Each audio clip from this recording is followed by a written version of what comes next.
नाप तोल में कमी करने वालों के लिए खराबी है। जो लोगों से नाप कर लें तो पूरा लें, और जब उन्हें नाप कर या तोल कर देते हैं तो कम देते हैं। क्या ये लोग नहीं जानते कि उठाए भी जाएंगे एक बड़े सख्त दिन में, जिस दिन तमाम लोग रब्बुल आलमीन के सामने खड़े होंगे।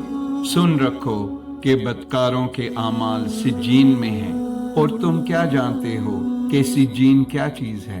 एक दफ्तर है लिखा हुआ। तबाही है उस रोज झुटलाने वालों के लिए जो रोजे जजा को झुटलाते हैं, और उसको झुटलाता वही है जो हद से निकल जाने वाला गुनहगार है। उसे जब हमारी आयत सुनाई जाती हैं तो कहता है ये तो अगले वक्तों की कहानियां हैं। हरगिज नहीं, बल्कि दरअसल इन लोगों के दिलों पर इनके बुरे आमाल का जंग चढ़ गया है।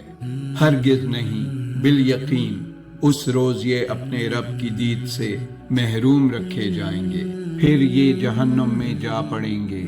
फिर इनसे कहा जाएगा कि ये वही चीज है जिसे तुम झुटलाया करते थे। हरगिज नहीं, बेशक नेक आदमियों का नाम-ए आमाल बुलंद पाया लोगों के दफ्तर में है। और तुमको क्या मालूम कि इल्लीन क्या चीज है? एक दफ्तर है लिखा हुआ जिसकी निगहदाश्त मुकर्रब फरिश्ते करते हैं। बेशक नेक लोग बड़े मजे में होंगे, ऊंची मसनदों पर बैठे नजारे कर रहे होंगे। तुम उनके चेहरों ही से राहत की ताजगी मालूम कर लोगे। उनको नफीस तरीन सरबंद शराब पिलाई जाएगी जिस पर मुश्क की मोहर होगी। सबकत ले जाने वालों को इसी में सबकत करनी चाहिए, और इसमें तस्नीम के पानी की आमेजिश होगी।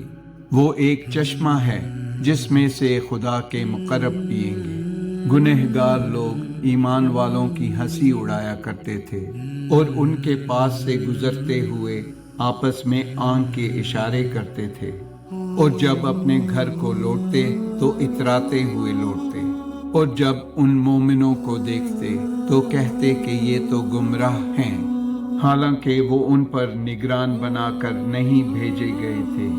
आज ईमान लाने वाले कुफार पर हंस रहे हैं, मसनदों पर बैठे हुए उनका हाल देख रहे हैं, तो काफिरों को उनके अमलों का पूरा पूरा बदला मिल गया।